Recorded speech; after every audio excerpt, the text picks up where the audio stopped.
बिस्मिल्लाहिर्रहमानिर्रहीम। बोलते कालम के साथ मैं अमर रज़ा खान। और बहुत ही जज्बाती मनाजर थे, मेरे ख़ुद के आंसू जो हैं अभी तक जो हैं आंखों में हैं कि वो नौजवान सेलर जिन्होंने अभी अभी अमेरिकन आर्मी ज्वाइन की है उनको वॉर जोन में भेज दिया गया है। फैमिलीज़ जो हैं वो रो रही हैं और अमेरिका में एहतजाज शुरू है कि जॉर्ज डब्ल्यू बुश जो कि नया एयरक्राफ्ट कैरियर है उसको भिजवाया गया है ईरान जंग में।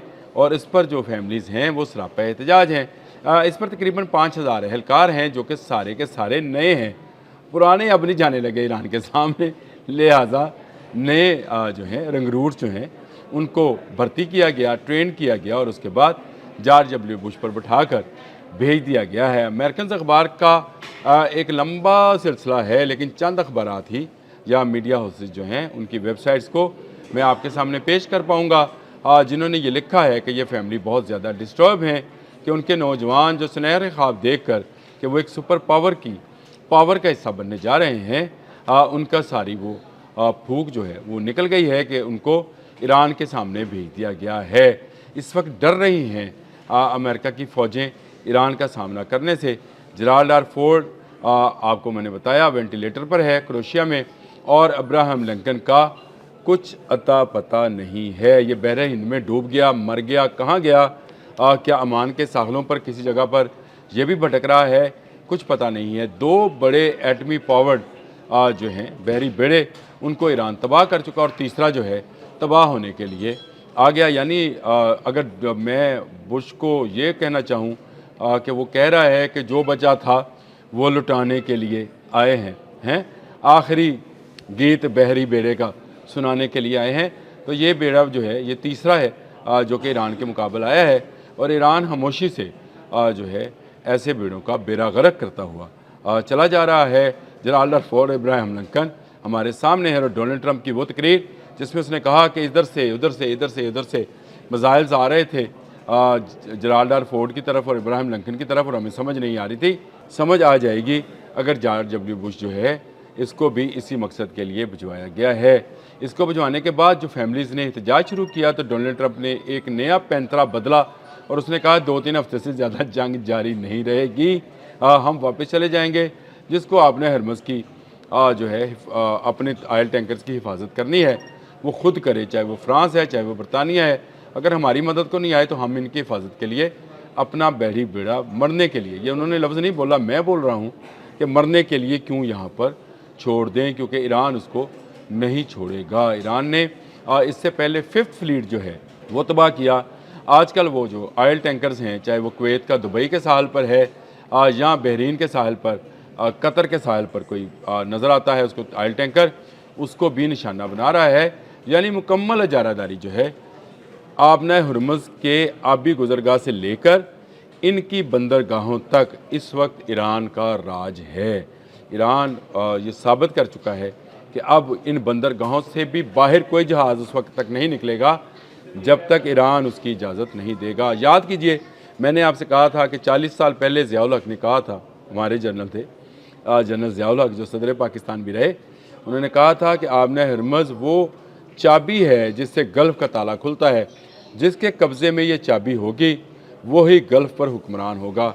और अमेरिका और इसराइल ने मिलकर ईरान को ये मौका फराहम किया कि वो इंटरनेशनल वाटर्स जिन पर खुलेआम जो है अरब अपना माल भेजा करते थे और बाहर से यूरोपियन माल को माल ही समझा जाए को मंगवाया करते थे, वो सब बंद हो गया।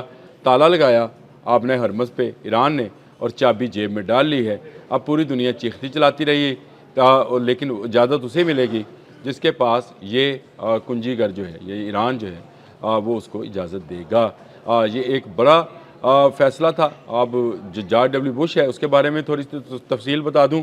इस पर तकरीबन 5000 सेलर्स हैं जी, और ये एक बड़े जहाज़ों में शामिल होता है, लेकिन ये उतना बड़ा नहीं है जितना अब्राहम लिंकन और जेराल्ड आर फोर्ड थे उनमें तादाद थी। इसमें अमले के जो अरकान हैं वो 3200 हैं और तकरीबन 2480 जो हैं वो इसकी एयर विंग के एहलकार शामिल हैं। 80 के करीब इस पर जदीद लड़ाका तैयारे मौजूद हैं। इसके अलावा F/A-18 सुपर हार्नेट जो है ये भी इसका हिस्सा है और AE-18 जी ग्रोलर जो है ये भी इसके हिस्से में शामिल है। दिफाई निज़ाम ये बेरा सी स्प्रो जो है और रोलिंग एयर फ्रेम मिसाइल्स रखता है, लेकिन ये उतने जदीद मिसाइल्स नहीं हैं जितने अब्राहम लिंकन और जेराल्ड आर फोर्ड रखते थे। मैं सिर्फ इसलिए बता रहा हूँ कि ये तीसरे दर्जे का जहाज़ है।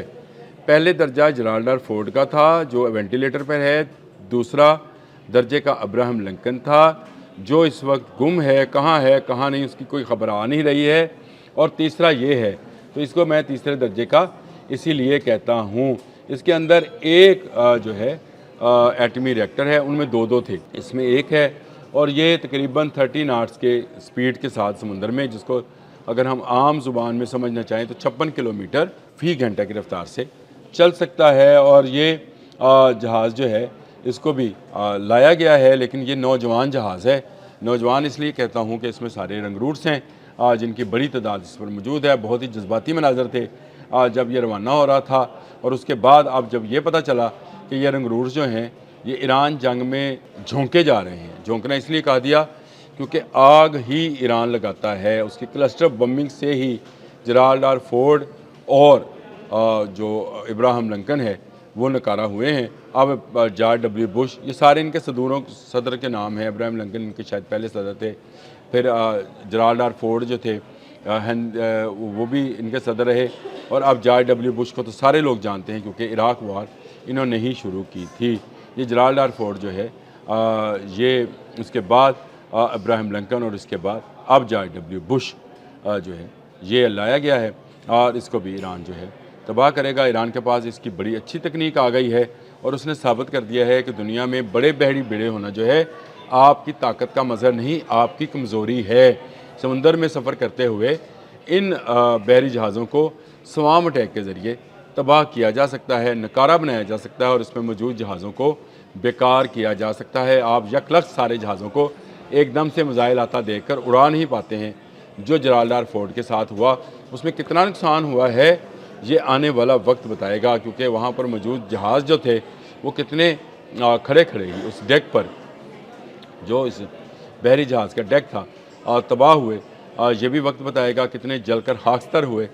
ये आने वाली मौरख जो है जब ये सारी जंग ख़त्म होगी और उसके बाद ये मामला खुलेगा, तो मुझे आप बताएं जब अमेरिका एक जानिब ये कह रहा है कि 2-1 हफ्तों के बाद वो ईरान से जाने वाला है, तो फिर इस जहाज़ को जंग में क्यों झोंका जा रहा है? ईरान इसको भी नहीं छोड़ेगा। अगर मुज़ाकरात बाअमल ना हुए तो ईरान इसको भी नकारा कर देगा।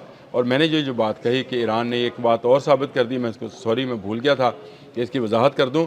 ईरान ने ये साबित कर दिया कि ये बड़े बहरी बेड़े जो हैं ये किसी काम के नहीं होते। ये इससे पहले पाकिस्तान ने साबित किया था, क्योंकि 65 और उसके बाद होने वाली जंगों में विक्रांत और विशाल जो हैं इंडियन बहरी बेड़े वो दोबारा खुले समंदर में नहीं आए। इनको निशाना और हदफ बनाना जो है ये बड़ा आसान है। ये कहना कि ये समंदर पर तैरता हुआ फ़ौजी अड्डा है बहुत अच्छा लगता है, और इस फ़ौजी अड्डे से जहाज़ उड़ते हुए और वापस लैंड करते हुए जो है ये मंज़र भी बड़ा सुहाना लगता है। लेकिन इसके साथ साथ ये मंज़र जो है इस बात की अक्कासी करता है कि ये महफूज हरगिज़ नहीं हैं, ये बल्कि उल्टा नुकसान है। आने वाली जंगें मिसाइल बरदार जंगें होंगी, जहाज़ों से और बहरी जहाज़ों से ये जंगें नहीं लड़ी जाएंगी। जिसके पास जितना अच्छा और ताकतवर मिसाइल होगा उतनी अच्छी उसकी फ़ौज या उसकी क़ुव्वत को गर्दाना जाएगा। इस जंग ने बहुत सारी नज़रियात, जंगी नज़रियात को बदल दिया। ये नज़रिया भी बदल दिया कि कोई मुल्क सुपर पावर है तो उसको हक़ है तो वेनेज़ुएला की तरह किसी सदर को उठा कर ले जा सकता है। ईरान ने इसको भी बदल दिया। अब तक के लिए इतना ही। अल्लाह हाफ़िज़।